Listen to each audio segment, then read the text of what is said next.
اللهم صل على سيدنا ومولانا محمد صل على رسوله الكريم أما بعد فأعوذ بالله من الشيطان الرجيم بسم الله الرحمن الرحيم وكذلك جعلناكم أمة وسطا لتكونوا شهداء على الناس ويكون الرسول عليكم شهيدا صدق الله مولانا العظيم۔ معزز سامعین، ایک مرتبہ درود شریف پڑھ لیں۔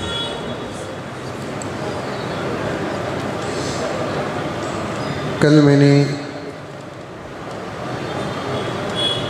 تفسیر کے متعلق کچھ باتیں عرض کیا۔ قرآن پاک ایک بہت بڑا سمندر ہے جس کے معنی اور مطالب کی گہرائی تک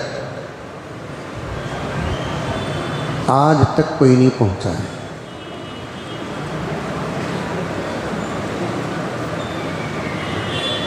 جتنا پڑھتے جائیں گے اللہ رب العزت پڑھنے والے کا ذہن اتنا ہی کھولتے جائیں گے اور نئی نئی باتیں اللہ تبارک و تعالی ذہن میں ڈالیں گے۔ ایک جگہ پر نبی پاک صلی اللہ علیہ وسلم نے فرمایا لا تنقضی عجائبہ، قرآن پاک کی عجیب عجیب باتیں کبھی ختم نہیں ہوں گے۔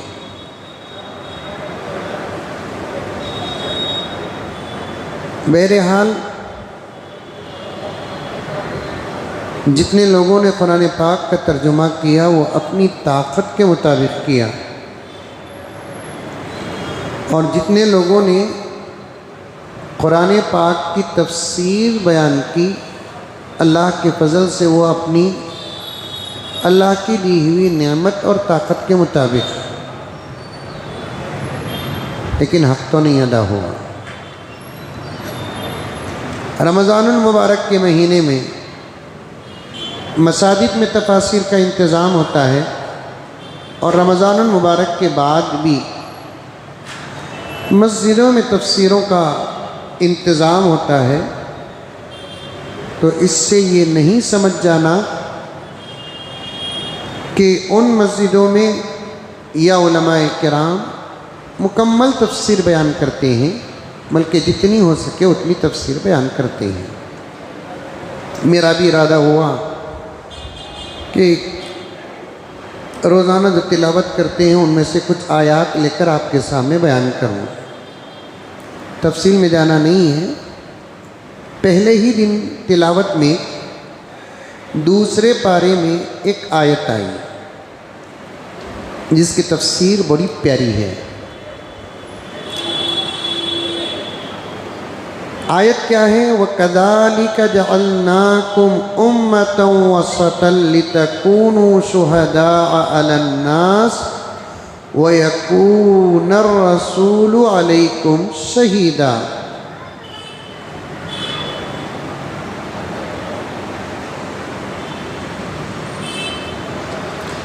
اللہ تبارک و تعالیٰ نے انبیاء کو بھیجا، انبیاء کی امتیں بنائیں، انبیاء کی فضیلتیں بھی ہیں اور انبیاء کی امت کی فضیلتیں بھی ہیں۔ توجہ سے سنیں، تمام نبیوں کی امت کی 3 قسمیں ہیں۔ کتنی قسمیں؟ 3 قسمیں۔ ایک جماعت انبیاء کی ایسی جس میں اللہ کے احکامات بہت سخت، اور ایک جماعت انبیاء کی ایسی جن کی امتوں کے لیے اللہ کے احکامات بہت ہی نرم،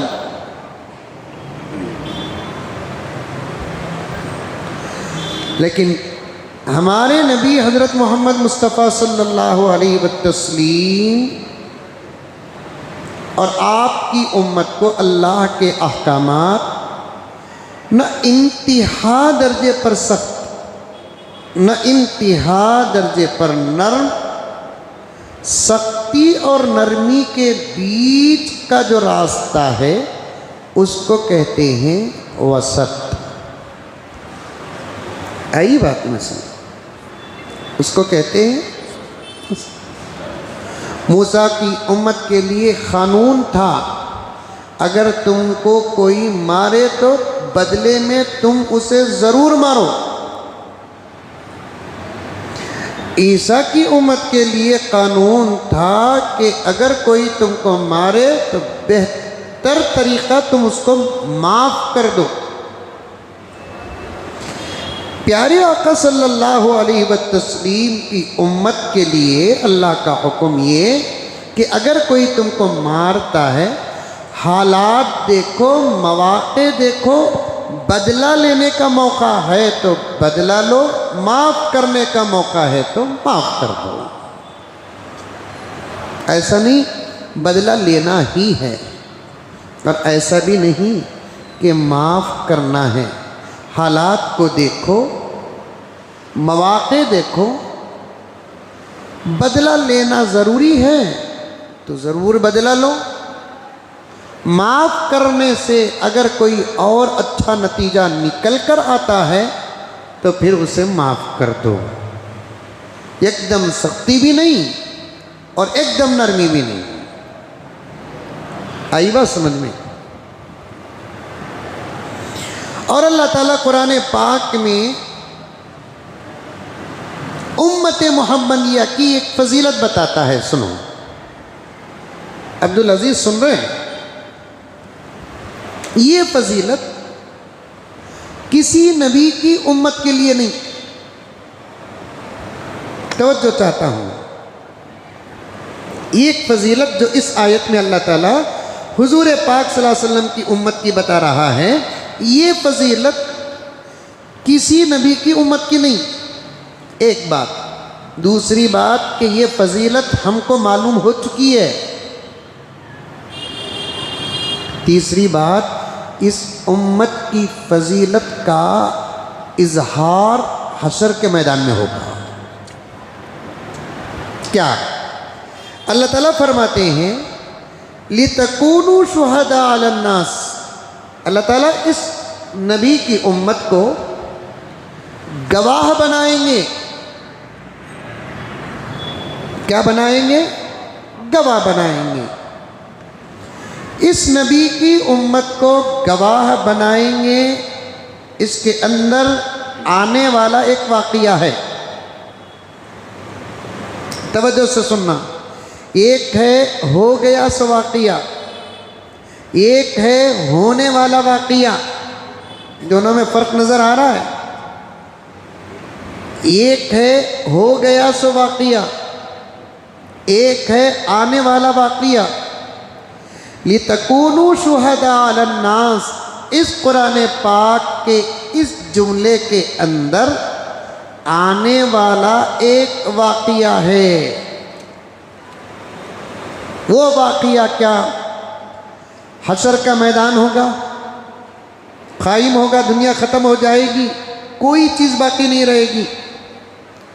ابھی قریب میں ایک صاحب نے مجھے پوچھا حضرت حشر کے میدان کے بارے میں بولو، میں نے کہا کہ تاخیراتوں کا انتظار کرو، انشاءاللہ تعالی تفصیلات حشر کے میدان کے بارے میں آ جائیں گی۔ اب صرف اتنا سن لیجیے، اللہ تعالیٰ پوری دنیا کو ختم کر دیں گے، کل من علیہا فان، سب ختم کر دیں گے، کوئی چیز باقی نہیں رہے گی سوائے اللہ کی ذات کے، کچھ بھی باقی نہیں رہے گا، کچھ بھی نہیں رہے گا۔ اس وقت اللہ تعالیٰ پوچھیں گے لمن الملک، میرا تیرا ہمارا تمہارا بولنے والے کہاں ہیں؟ آج کس کی بادشاہت ہے؟ میں تنہا باقی ہوں۔ وَيَبْقَى وَجْهُ رَبِّكَ ذُو الْجَلَالِ وَالْإِكْرَامِ، اللہ کی ذات باقی رہے گی۔ اللہ جیسے کھانے پینے سے پاک ہیں، سونے اٹھنے سے پاک ہیں، شادی بیاہ سے پاک ہیں، پیدا ہونے اور پیدا کرنے سے پاک ہیں، ویسے اللہ تعالیٰ موت سے بھی پاک ہے۔ آج کی تلاوت میں ایک آیت آئی کہ نہیں آئی؟ سنے نہیں سنے؟ وہ آیات جو مشہور ہیں، میں اسے ذرا جان بوجھ کر وضاحت کے ساتھ تلاوت کرتا ہوں نماز میں۔ کل من علیہا فان، عبد الواحد سنیں؟ وہ آیتیں جو مشہور ہوتی ہیں نا، جو آپ لوگ بار بار سنتے رہتے ہیں، ان آیتوں کو میں تلاوت میں ذرا وضاحت کے ساتھ پڑھتا ہوں تاکہ لوگوں کو معلوم ہو جائے آج کی تلاوت میں اللہ کے کلام کے پارے میں یہ آیت آئی ہے۔ یا بنی اسرائیل اذکروا، دو جگہ آیا تو میں نے اسے ذرا زیادہ ہی زور سے پڑھا۔ فاذکرونی اذکرکم، یہ سنتے رہتے ہیں، میں ذرا اسے اہتمام کے ساتھ پڑھا۔ الذین اذا اصابتہم مصیبہ قالوا انا للہ و انا الیہ راجعون، ذرا وضاحت کے ساتھ پڑھا، آہستہ ہی پڑھتا ہوں میں، ذرا ان کو اور بھی آہستہ پڑھا تاکہ آپ لوگوں کو معلوم ہو جائے کہ آج کی تلاوت میں وہ آیت آ رہی ہے جس کو ہم سنتے ہیں۔ اور آج ایک آیت بھی آئی ہے، کوئی بول سکتا ہے کہ وہ آیت کیا آئی ہے؟ جی دعا بھی آئی ہے، اور ایک آیت جو بار بار پڑھتے ہیں، میں جسے سوچ کر بول رہا ہوں، کوئی بول سکتا ہے کہ وہ آیت کون سی ہے جو آج کی تلاوت میں آئی؟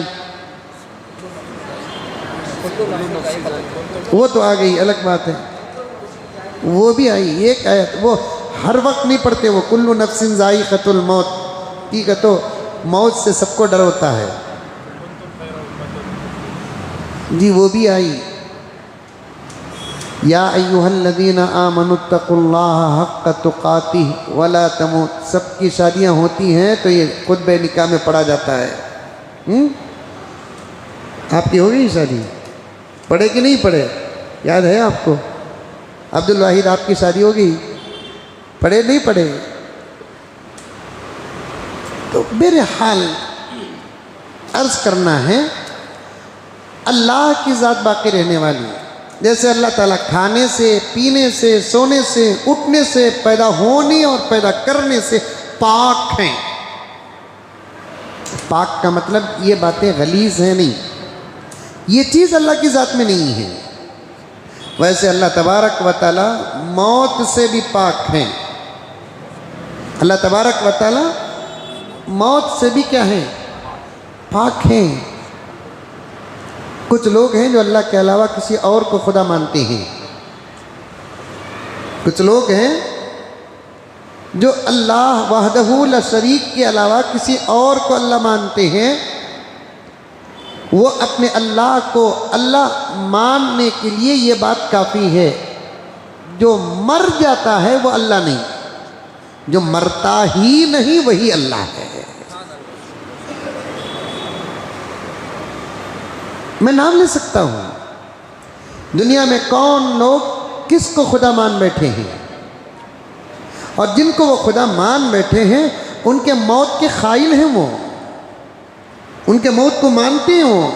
ان سے پوچھو کہ جن کو تم خدا مانتے ہو وہ کتنے سال پہلے کے، وہ کہیں گے 6 لاکھ سال پہلے کے۔ اب کہاں ہیں وہ؟ ان کا تو انتقال ہو گیا، وہ تو دیہات ہو گئے، وہ تو مر گئے۔ تو پھر ان سے پوچھو کہ بھائی آپ ان کو خدا مانتے ہو تو پھر خدا کیسے وہ ہو سکتا ہے جو مرتا ہے؟ اللہ کا شکر ادا کرنا ہے ہم سب کو، زندگی میں 2 رکعت صحیح شکرانے کی نماز پڑھو، اس بات کا شکریہ کہ اللہ نے ہم کو ایمان عطا فرمایا۔ یہ محنت سے ہم نے پایا نہیں، اللہ نے اپنے فضل سے دے دیا۔ اگر کوئی کہہ دے کہ حضرت ہمارے ماں باپ، دادا دادی، نانا نانی مسلمان تھے، ہم مسلمان ہو گئے، دادا دادی نانا نانی پر دادا پر دادی پر نانا پر نانی مسلمان ہو تو پھر اولاد کا مسلمان ہونا ضروری نہیں ہے۔ حضرت نوح علیہ السلام صرف مسلمان نہیں تھے، نبی تھے، نبی۔ پھر بیٹا کیا ہوا؟ کافر۔ آزر پکے بت پرست، مشرک اور کافر، لیکن بیٹے حضرت ابراہیم کیا ہوئے؟ نبی۔ ماں باپ، دادا دادی، نسل اگر ایمان والے ہو تو اولاد کا ایمان ہونا ضروری نہیں۔ ماں باپ، دادا دادی کافر و مشرک ہوں تو اولاد کا کافر و مشرک ہونا ضروری نہیں۔ آگے انشاءاللہ تعالی ایک 10-12 دن کے بعد جو قرآن پاک کا پارہ آئے گا، سمجھ میں آئی بات، وہ اس میں تمام باتیں آ جائیں گی۔ یہ اللہ کا کرم ہے کہ اللہ تبارک و تعالیٰ نے اپنے فضل سے ہم کو ایمان عطا فرمایا۔ ہم اس کو خدا مانتے ہیں جو حقیقت میں خدا ہے، ہم اس کو اللہ مانتے ہیں جو حقیقت میں اللہ ہے۔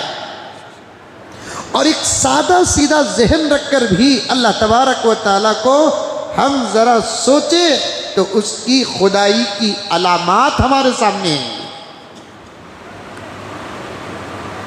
سب سے پہلی دلیل کیا ہے اللہ کی ہونے کی؟ اللہ ہوگا تو ایک ہی ہوگا، قل هو اللہ احد، یہ پہلی دلیل ہے۔ کیونکہ پوری کائنات میں 2 3 4 خدا ہو ہی نہیں سکتے۔ لو کان فیہما آلہۃ الا اللہ لفسدتا، اور اللہ کے ہونے اور اللہ کے ایک ہونے کو آسانی سے سمجھ سکتے ہیں۔ ایک علاقے میں 2 کونسلر نہیں، ایک حلقے میں 2 MLA نہیں، ایک حلقے میں 2 MP نہیں، ایک حلقے میں 2 بادشاہ نہیں، تو پھر اس پوری کائنات میں 2 خدا کیسے ہو جائیں گے؟ نہیں حضرت، پارٹنرشپ میں چل سکتا، پارٹنرشپ میں چل ہی نہیں چلے گا۔ سمجھ میں آئی بات ہے؟ ہمارے کتابوں میں زبردست دلائل ہیں جس کو سمجھنے کے لیے ہم لوگوں کو وقت بھی لگا، ہمارے اساتذہ بڑی محنت سے ہم کو سمجھائے۔ اگر 2 خدا ہوں تو ایک نہ ایک دن دونوں میں کسی نہ کسی بات میں اختلاف ہوگا۔ ارے ہوگا کہ نہیں ہوگا؟ کبھی نہ کبھی، کہیں نہ کہیں اختلاف ہوگا۔ اب یہ خدا اور یہ خدا اگر اختلاف کر بیٹھے، ایک خدا نہ خاص اختلاف کر بیٹھا کہ جب سے ہم نے سورج کو پیدا کیا وہ مشرق ہی سے طلوع ہوتا ہے، آج کے بعد مغرب سے طلوع ہونے کا ہم نظام بنائیں گے، تو یہ خدا بولے گا نہیں نہیں نہیں۔ تو اس کے انکار کو اگر یہ مانتا ہے تو انہیں خدا نہیں، اس کے پلان کو انہیں مانتا ہے تو انہیں خدا نہیں۔ اور بھی دلائل ہیں الحمدللہ۔ خدا ایک، 2 خدا ہو ہی نہیں سکتے۔ اللہ الصمد، اور خدا وہ ہے جو کسی چیز کا محتاج نہیں، سب چیزیں اس کی محتاج ہیں۔ ہمارے مدارس عربیہ میں فارسی اشعار کی کتاب پڑھاتے ہیں، اس میں سے ایک شعر ہے جس کا مصرع میں اس وقت پڑھتا ہوں۔ اللہ وہ ہیں، اللہ وہ ہیں جس کے ہم ہی محتاج نہیں، انبیاء بھی اللہ کے محتاج ہیں۔ انبیاء و اولیاء محتاج، انبیاء اولیاء سب اس کے محتاج ہیں، وہ کسی کا محتاج نہیں۔ ضرورت بھی اس کی محتاج ہے، وہ کسی ضرورت کا محتاج نہیں۔ ضرورت بھی اس کی محتاج ہے، وہ کسی ضرورت کا محتاج نہیں۔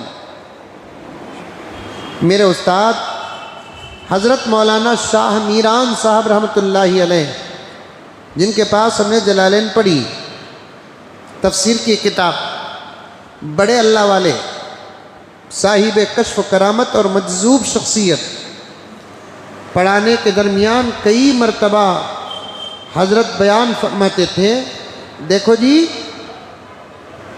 ساری دنیا سب اللہ کو مان لیں، جو نہیں مان رہے ہیں اب سب اللہ کو مان لیں، تب بھی خدا کے شان میں کوئی اضافہ نہیں آئے گا، اور ساری دنیا اللہ کا انکار کر دے تب بھی اللہ کے شان میں کوئی فرق نہیں آئے گا۔ ماننے کا اور نہ ماننے کا اثر بھی اللہ کی ذات اقدس پر نہیں پڑتی۔ ماننے اور نہ ماننے کا اثر بھی اللہ کے ذات پر نہیں پڑتی۔ اب آپ تمام حضرات مجھے چاہتے ہیں، ارے چاہتے نہیں چاہتے؟ کیا سود لے کو بیٹھے ہیں؟ چاہتے نہیں چاہتے؟ آپ کی چاہت کی خبر پہنچتی ہے تو میں خوش ہو جاتا ہوں، کیونکہ اثر پڑا ہے مجھے۔ آپ سب کے سب اللہ نہ کرے میرے مخالف بن گئے تب بھی میرے اوپر اثر پڑے گا، لیکن اللہ کی ذات ویسی نہیں۔ کوئی چاہے نہ چاہے، اس کے پاور، اس کے شان، اس کے طاقت، اس کے ارادے پر کوئی فرق نہیں پڑتا۔ اللہ کی ذات وہ ہے۔ اللہ بہت بڑی ذات ہے۔ کبھی تنہائی میں بیٹھ کر اللہ کی اس نعمت کو یاد کرو، اور اس کے بعد اس نعمت کا شکر ادا کرو، اور اس کے بعد اس نعمت کی حفاظت کی بھی کوشش کرو۔ جو رب دینا جانتا ہے وہ رب لینا بھی جانتا ہے۔ قُلِ اللَّهُمَّ مَالِكَ الْمُلْكِ تُؤْتِي الْمُلْكَ مَن تَشَاءُ وَتَنزِعُ الْمُلْكَ مِمَّن تَشَاءُ وَتُعِزُّ مَن تَشَاءُ وَتُذِلُّ مَن تَشَاءُ بِيَدِكَ الْخَيْرُ۔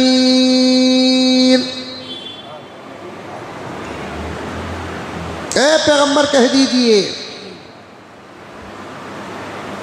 تم سب کا اللہ وہ ہے تو تل ملک، بادشاہت بھی دیتا ہے جسے چاہتا ہے، وَتَنزِعُ الْمُلْكَ مِمَّن تَشَاءُ، بادشاہت لیتا بھی ہے جس سے چاہے، اور عزت بھی دیتا ہے، ذلت بھی دیتا ہے۔ اس لیے اللہ ہی اپنے فضل سے دیے ہیں، اور ہمارا بھی ایک مزاج ہے، آپ کا بھی ایک مزاج ہے، ایک عادت ہے۔ قیمتی چیز اگر کسی کے پاس رکھنے کے لیے دیتے ہیں، رکھ لینے کے لیے نہیں، دونوں میں فرق ہے نہیں۔ رکھنے کے لیے دیتے ہیں، رکھ لینے کے لیے نہیں دیتے، دونوں میں فرق کیا ہے؟ رکھ لینے کے لیے دیتے ہیں تو واپس نہیں لیتے، رکھنے کے لیے دیتے ہیں تو واپس لیتے ہیں، دونوں میں فرق ہے نہیں۔ جب ہم میں سے کوئی کسی کو قیمتی چیز رکھنے کے لیے دیتا ہے اور وہ حفاظت نہیں کرتا تو دینے والا لیتا ہے کہ نہیں لے لیتا؟ دینے والا لیتا نہیں، لے لیتا۔ لے لیتا کا مطلب کیا کہ بیزار ہو کر لے لیتا، انہیں اتنی بڑی قیمتی چیز کی حفاظت کرنے کے لائق نہیں ہے۔ اللہ نہ کرے کہ وہ واقعہ ہم پر نہ ہو۔ اللہ تعالیٰ ایمان رکھ لینے کے لیے نہیں دیا، رکھنے کے لیے دیا۔ اللہ تعالیٰ ایمان رکھ لینے کے لیے نہیں دیا، رکھنے کے لیے دیا۔ رکھ، حشر میں پوچھوں گا، خبر میں پوچھوں گا، جو دیا وہ دے دیا تو پھر اس امانت کی حفاظت کرنے کے بدلے میں تجھے جنت بھیجوں گا۔ اگر میں تجھے جو دیا اس کی تو حفاظت نہیں کیا تو پھر تیرا ٹھکانہ وَمَأْوَاهُمْ جہنم، تیرا ٹھکانہ جہنم ہے۔ اللہ تعالیٰ سے دعا کرو اللہ رب العزت ہم تمام کو ایمان کی حفاظت کرنے کی توفیق عطا فرمائے. دعا کرے تو یہ لفظ ضرور کرنا، کہنا اللہ ایمان دیے آپ اپنے فضل سے، اے اللہ اس کی حفاظت کرنے کی بھی آپ طاقت دیجئے. کریں گے انشاءاللہ. بقیہ باتیں کل آپ کے سامنے آئیں گی. اللهم صل على سيدنا